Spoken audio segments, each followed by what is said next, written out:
This is the Palin Update on Mama Grizzly Radio. I'm Kevin Scholla in the Narrowgate Security Agency studios. Donald Trump ripped the veil off a rigged system that has betrayed your average, everyday, hard-working, garden-variety, ticked-off American. And there are more of us than the disconnected left can ever even fathom. The Trump train rolls into August, and today we head to the Lone Star State to talk to our friend Dena Miller. Dena, of course, is with the Texas Women for Trump Coalition, and today we'll discuss the latest on Mr. Trump's campaign, including these ridiculous Republicans who still think they may replace Mr. Trump. We have news for you, boys. It's Trump or it's a Clinton Supreme Court forever. Make your choice. Dena Miller is coming up. Governor Palin stays with Paul Nealon. A happy birthday to our Coast Guard. The governor congratulates our first Olympic gold medalist in Rio, and she's got some things in common with this particular athlete. And a brand new installment of Liberty and Legacy with Tamara Colbert is on the way from Texas. Sarah Steelman is off this week. Welcome to the Palin Update on Mama Grizzly Radio. The Palin Update is sponsored by Narrowgate Security Agency. Learn more at narrowgate.com. She's back, our great friend Dena Miller on the Trump train with the Texas Women for Trump Coalition. Always an energizing guest on this show. And right now we do welcome Dena Miller back to the Palin Update on Mama Grizzly Radio on the Trump train. As always, Dena Miller, how are you? Hey, Kevin. Nice to hear from you again. I'm doing great, following everything that's going on. Very interesting, isn't it? Sure is. And, you know, it's funny. Here we are now after what I thought was really a spectacular Republican National Convention. I've watched these things for years, and I really thought Donald Trump was great. I thought it was one of the best speeches for a presidential nominee that I've ever seen. I thought we had a great feeling coming out of there. I thought the Democrat convention was awful. Letting Black Lives Matter, have a stage there, and we could go on and on. We know about all the antics that happened there, but here we are still now after the conventions. We are officially in August, and we know what we're getting from the left and Hillary and everybody on that insane party, what it has become. But here we are again with Republicans and quote-unquote conservatives still thinking Donald Trump is going to somehow be replaced or drop out of this race. As someone who's been for Trump from day one, what do you think when you hear that? I mean, to this point, it's just so annoying to me. Well, it is very annoying. And I, too, watched the Republican convention, and he was amazing. I had never heard of Pence, to be honest, and I wasn't quite sure where this was coming from. And he was absolutely amazing. I think the whole country fell in love with him. And I have had friends private message me and ask me, I don't know, I'm not so sure. He's so, conservative and this and that. And I said, you know what? I trust Paul Manafort. I trust him. I think he had a lot to do with the decision. And I trust him 100%, and there's a reason for everything. And I told him, just relax. It's going to be fine. He's great. It's going to be fine. I can't even stand to listen to Hillary's voice, but I did make myself watch because you have to know what's going on. So I watched, and the Democratic convention, like you said, I thought it was a disaster.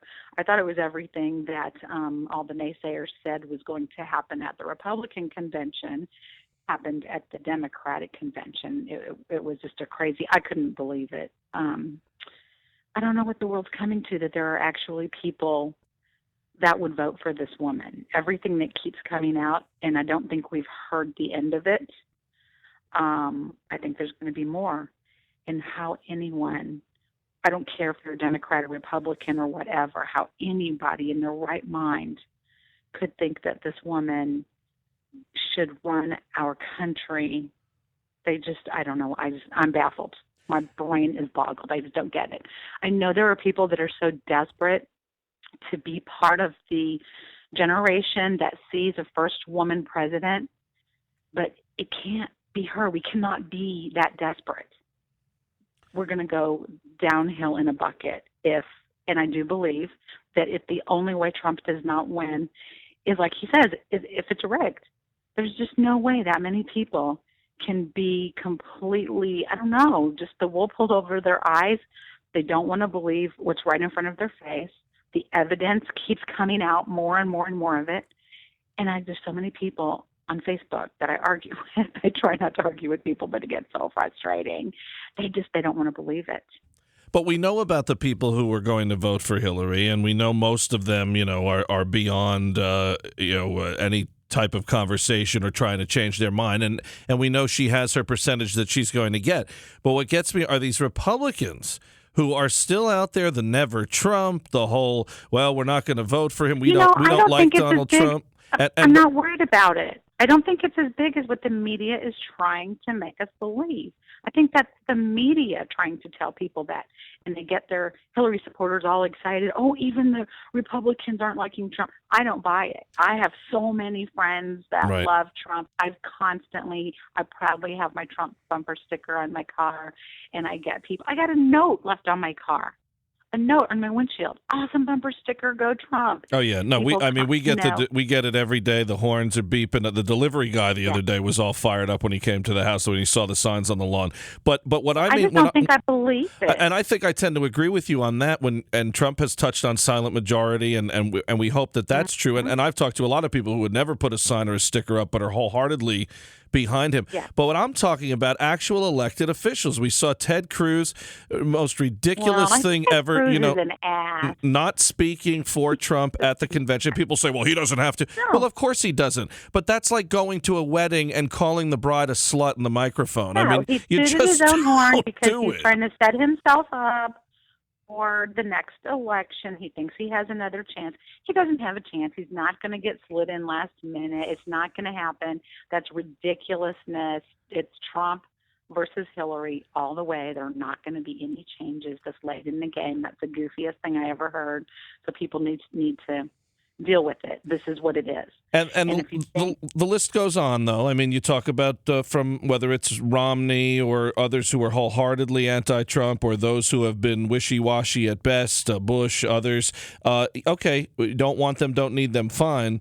But when you talk to people who think that way, you scratch your head and say, wait a minute. And I think you just answered it. Cruz is looking out for himself. All these guys are looking out for themselves. Absolutely. But what about the Supreme Court? This is the biggest deal. That's why people like us held our noses and voted for the Romneys and McCains of the world. But now they can't return the favor for Mr. Trump. Okay, so let's pretend they're right. Let's pretend, Trump's not that great. He's this on this. He's this on that. He's this on that. Okay, all of those are maybes and percentages and worries. Hillary, is terrible on all of those issues. You know who she'll appoint to the Supreme Court.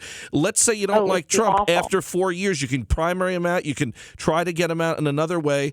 Hillary, you know what you're going to get. 40, 50 years probably for the rest of the time of this country. The Supreme Court will be shot. I don't think so many people understand it. You look at Obamacare. Obamacare. I just don't think they really get it. All right, Obamacare. You look at ISIS. Everything else, Trump will sign that she would not. So where's the debate?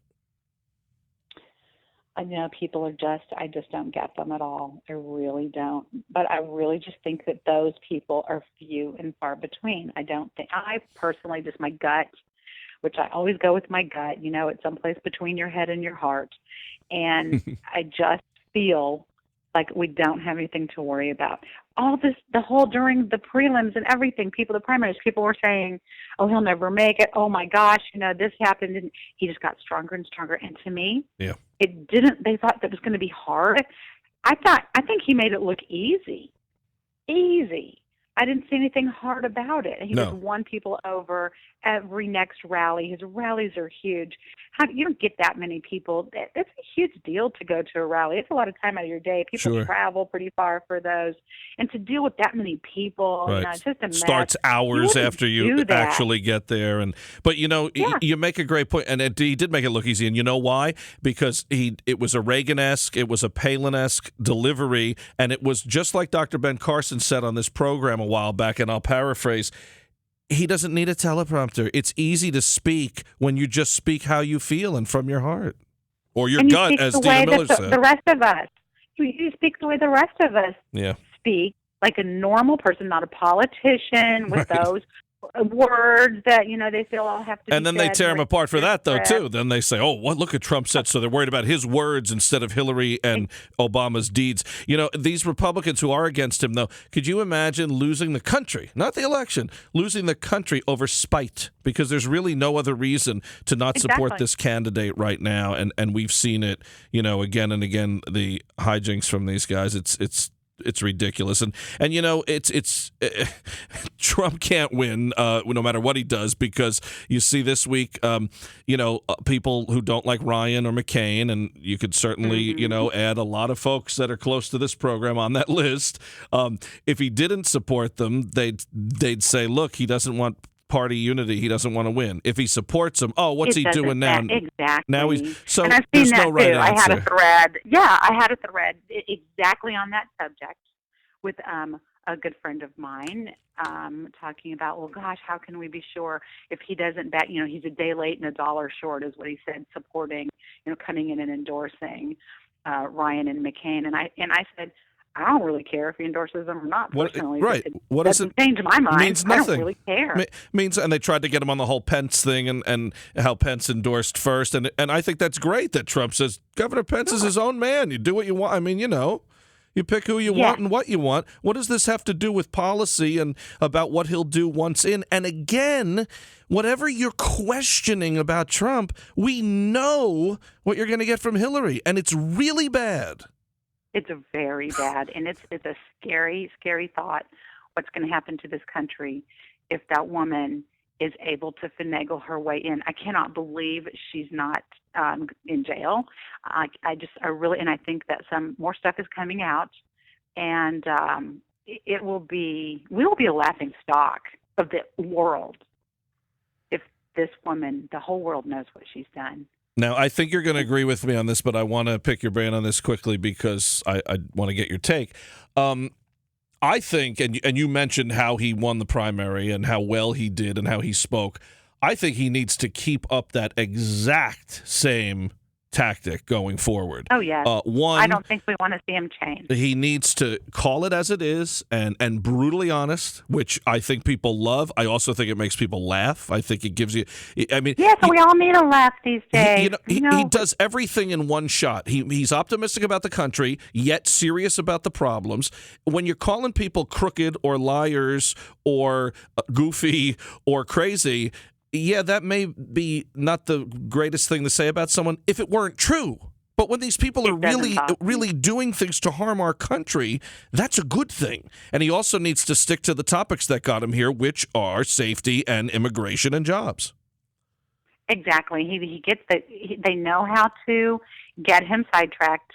He does kind of wear his heart on his sleeve when it comes to, he thinks he's attacked, and that's a strong word. I wouldn't say attacked. That was a whole fishy situation there with the cons and everything. Yeah, but where, as Sarah Palin pointed out this week, where is the coverage of the Benghazi moms and dads who lost? That's what we were all saying. Right. And when she paraded the Black Lives Matter, then the moms of the people who were killed and whatnot. Well, where were the wives and the mothers of the police officers that have been killed? So it's. Yeah, it's just, no, it was so wrong. That was just so crazy. That was the craziest convention I've ever painfully watched. He will have 3 debates against this woman, and, of course, the debate, the vice presidential debate. And, by the way, thank you, Hillary, for picking the creepiest guy you could have ever picked for your vice president. I mean, as much of a thief and a liar as a Cory Booker is, or some of the others that, or even a left-wing maniac like Elizabeth Warren or Bernie. Right. At least you would understand from a tactical standpoint of, this will get me votes from this crazy group or this group. But you bring in this guy who, you have to shower after listening to him. He is just it's the Joker without the pizzazz and the moxie. And it's all right. We'll talk about Tim Kaine another time. Like you said, you can't stand Hillary. It's amazing though, isn't it? How they bring one out after. No, I can't stand to listen to her voice. And and Trump is he's such a 21st century man, and things are entirely different these days with social media, just the way things are run. And he's on top of it, and they keep on dogging on him because he's on Twitter and stuff. Well, you know what?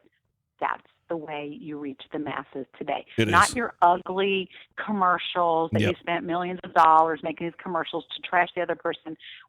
Everyone's hated those for years. Right. That's the worst part You got it. of the whole season is watching these. I always, Yeah. when my husband and I are watching these commercials, we're like, okay, I don't want to hear this person trashing this person. I would just tell me what you're going to do for me, for my country, for my family. I don't want to hear you dragging out the other person's dirty laundry in a commercial. So we just turn the channel. We don't want to watch that shit. Listen. Sorry. Andrew Breitbart, introduced everybody to the importance of new media. I think Sarah Palin perfected it with the way, she could put two words out there and it's national and international news. And now Donald Trump is using it to an extreme advantage running for the highest office in the world. And saving money. It's free. Right. And they get the media. You got it. Now, I will say. And then they complain that he hasn't raised money. And then, you know what? When they put him to the wall and he didn't have to raise money. Right, and then when he raises money, what does this billionaire do? Right. Look, it does. Again, it does. He could cure cancer and AIDS and tell everybody tomorrow, and it still wouldn't matter. It's the Palin treatment. We know about this, but look at the polls. Oh, he's close because they wanted him to get the nomination. Then he gets it. Oh, wait, it's the big gap. I mean, they're all over the place. Everything's slanted. Baloney. It's all nonsense. But I want to quickly hit on the debates. He's going to have 3 big debates. I can't wait. I don't care. NFL games, whatever they're up against. I think but this is his big chance. This is his chance to do what these others were scared to do. The Romneys and McCains who basically said, I'm great and so's Obama, but vote for me. You have a chance here for Donald Trump to... Words of a loser. Secretary Clinton, look in that camera right now and talk to the parents of Benghazi. Secretary Clinton, let's talk about Juanita Broderick. Secretary Clinton, let's talk about... And you know the list. On and on and on and on about this woman who you said should be in jail. So right there, he has a chance to do this and then speak to the American people about his successes, his family. He needs to say things along the lines of, you know what? Nobody called me racist or a womanizer or anything else, including the left, before I ran for president. Now all of a sudden I'm these things. Yep. Call everybody out. Call the moderator out if you have to. Bring it. You say it's against a football game? He needs to bring it like the opening kickoff in an NFL game and run down that field and hit somebody. You got it. And they've got nothing. I mean, the man is clean. He is squeaky clean. Mm-hmm. If you don't think that they haven't gone over his entire past history, everything, with a fine-tooth comb, if there was anything to be found, they got nothing. They put out nude pictures of his wife for many years. That's all I'd laugh at that. That's all you got? Yeah, where's Lena Dunham and all of the people? Where are all the feminists that they're not shaming Mrs. Trump, right? And by the way, Meryl Streep, who talked about all the first-time women on ballots, forgot to mention Sarah Palin. I wonder why. Hey, listen, you know what, Dena? Love having you here as always. And I wanted to just mention as we head out here on this particular program, what you just said with Donald Trump. When he goes out there and lays it out to people and is able to speak to people, I think it really resonates. And he has to just keep doing that, and it doesn't matter what the media does with those 3 debates because people will see it with their own eyes. If they just watch, they've just got to tune in and watch. Watch him, listen to his words. Stop just tuning into the news show the next day and listening to that guy spin. Watch it. Watch the debates, people. Watch them with your own eyes. I don't care what side you're on. Watch the debates. Listen to the people when they speak and really pay attention. Know what's going to happen if that woman gets elected. And I don't care if you don't like him, if you're a Democrat, diehard, and whatever. You got to get realistic. This is our country. This is really serious. And you said he's squeaky clean. They start calling him dumb now, too. And that's the best thing you could be called because you're clean. They did that to Reagan, to Quayle, to Palin. When that happens, you have no scandals in your closet. How's the grandbaby? She's the love of my life. Thank you for asking. I knew you loved her months before she came out to say hi, and now you must be going nuts, right? Yeah, I was there for the whole thing. It was the freakiest thing I ever saw in my life. Well. Honesty, this is the Trump-esque honesty that we love on this program. Exactly right. Oh, my God. Well, that's awesome. We're so happy she's doing well. And Dena, thanks as always. And we're going to talk to you before November. I know that. Anytime. Love chatting with you. And this is going to be exciting. We'll be watching it together from far away. For more on Dena Miller, visit DenaDishesDallas.com. That's DENA DishesDallas.com. Donald Trump has officially endorsed Paul Ryan for re-election, but big-time Trump supporter Sarah Palin is sticking with Ryan challenger Paul Nehlen. Palin saying proud to be standing with Paul Nehlen since May 9th. Wisconsin, please vote for this man of the people. Sarah Palin always with a mind of her own. A big birthday this past week. Sarah Palin writing on social media, "Happy birthday, U.S. Coast Guard, and thank you." Palin included a great throwback picture and story about when she was governor of Alaska and signed an MOU for boating safety with the U.S. Coast Guard. And the games in Rio are underway, and they started off with a bang. The first medal winner sounds a lot like Sarah Palin, a gun-toting American woman we can all be proud of. And Palin noticed, writing on Facebook, how beautiful that first gold of the 2016 Summer Olympics goes to an American girl with a gun. Congrats, Ginny Thrasher. You make all of us proud. Cool name, too. Go Team USA. And we also congratulate 19-year-old Ginny Thrasher on an unbelievable performance. To see any of the governor's posts in their entirety, visit Sarah Palin's Facebook page, follow her on Twitter at Sarah Palin USA, and check out sarahpack.com. Now, the Palin Update with Kevin Scholla presents Liberty and Legacy. Here's Tamara Colbert. It's time for the Olympics. It's time for gold medals. I love them. I've never been an Olympian, but you know, there is something, friends, that is so just stress relieving about watching these athletes who've spent 10,000 plus hours doing a particular sport for years, for hours, for days, in a gym, in a pool, on a equestrian lot, riding their horse or rowing. It's amazing, from the gymnasts to the swimmers to the archers and to the young lady that brought home America's first gold medal in shooting. You gotta love the irony. Yes, it's true. God has a sense of humor. You know, we're going to hear a lot. We're going to hear a lot of political spin, especially because it's lamestream media NBC. And I find it amazing, as I was watching the opening ceremonies this weekend, I was struck by the fact there were a gazillion commercials. It was so irritating, just as I'm waiting to see the Brits come in, or the Brazilians come in, or the Americans come in. Oh my goodness, they cut to a commercial. Well, that's just a whole other show discussion I'm not going to have. And then we've got all the other things happening. But you know, there is a couple of weeks out of every 4 years we get to celebrate winning and gold medals. And you know, isn't it funny how liberals can promote the gold medals and promote the Olympics and Team USA, and yet the IRS cannot wait to tax them. Yes, I read a story. The IRS is watching all the athletes. Whoever wins a medal, guess what your tax is? 50%. And I think Team USA wins a certain amount for a gold. If you win a silver, you get a certain amount. If you win a bronze, you get a certain little bonus from the U.S. Olympic Committee. The IRS, man, they're watching the Olympics too, because they can't wait to get their hands on 50% of what those athletes' bonuses are. So the athletes that spent thousands of hours in the pool swimming, the athletes that spent thousands of hours on the gymnastic mat, learning their routines, practicing 8 hours a day, the IRS gets to collect 50% of your winnings. I'm sorry, folks. I don't even want to use the word fair, but what's fair about that? The last time I checked, John Koskinen wasn't roaming around on the gymnastics mat on the balance beam or swimming the 100-meter breaststroke. You know, the Olympics give us an opportunity every 4 years for the Summer Games and every 4 years for the Winter Games.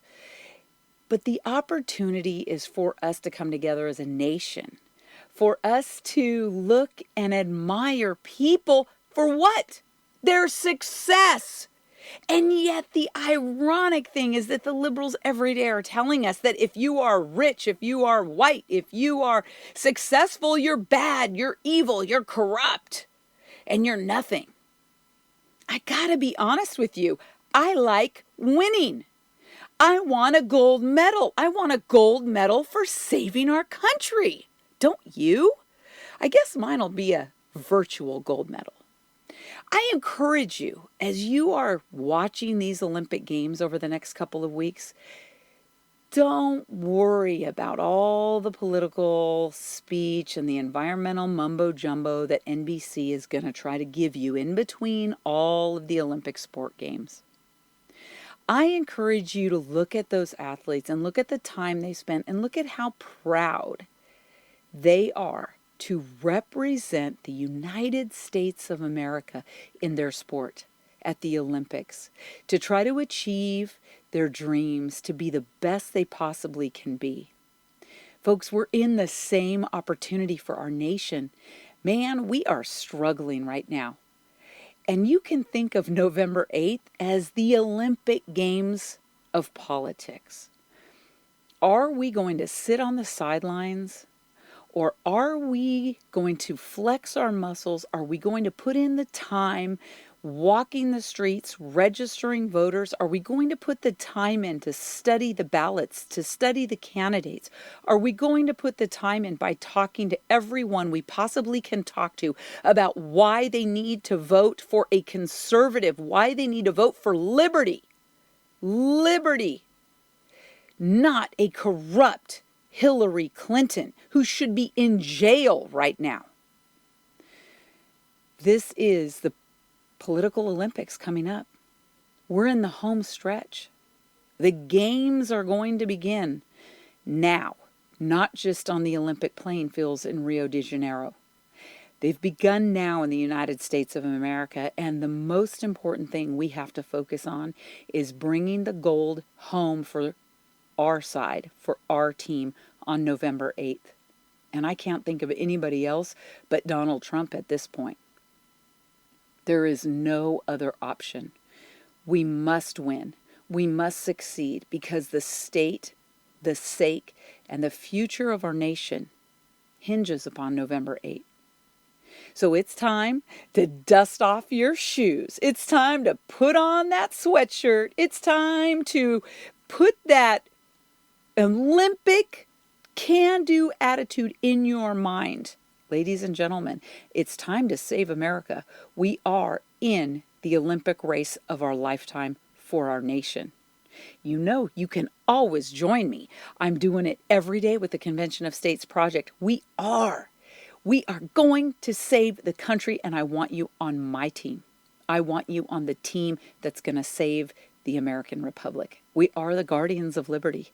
And at the end of the day, we're going to have a virtual gold medal around our neck, and we're going to be able to tell those stories of victory, of winning to our children and our grandchildren about how close it was that we almost lost.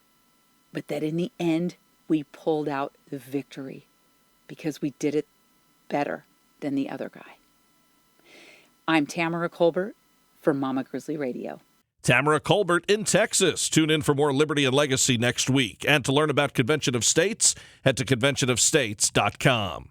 The Palin Update, including Liberty and Legacy and Steel Resolve, is on demand and available for download. So just head to mamagrizzlyradio.com, pick the show you want to hear, and you can listen anywhere, anytime. Well, that'll just about do it for this edition of the Palin Update on Mama Grizzly Radio. Visit mamagrizzlyradio.com for continuing coverage of Governor Palin. Also, like Mama Grizzly Radio on Facebook, and follow along on Twitter at Mama Grizz Radio, at Kevin Scholla, at Tamara Colbert, and at Sarah_Steelman. And I'm doing some writing for Breitbart News. Go to Breitbart.com and search Kevin Scholla. I want to thank Sarah Steelman, Tamara Colbert, and everyone here at Mama Grizzly Radio. Thanks to Dena Miller, and thank you for listening today. A special thanks to our sponsor, Narrowgate Security Agency. Visit narrowgate.com. The Palin Update is produced by Lena Anderson, the Andy L. Kramer, and Lori Ann Lewis. Please be sure to join us again next time for another edition of the Palin Update right here on Mama Grizzly Radio. I'm Kevin Scholla. Have a pleasant day.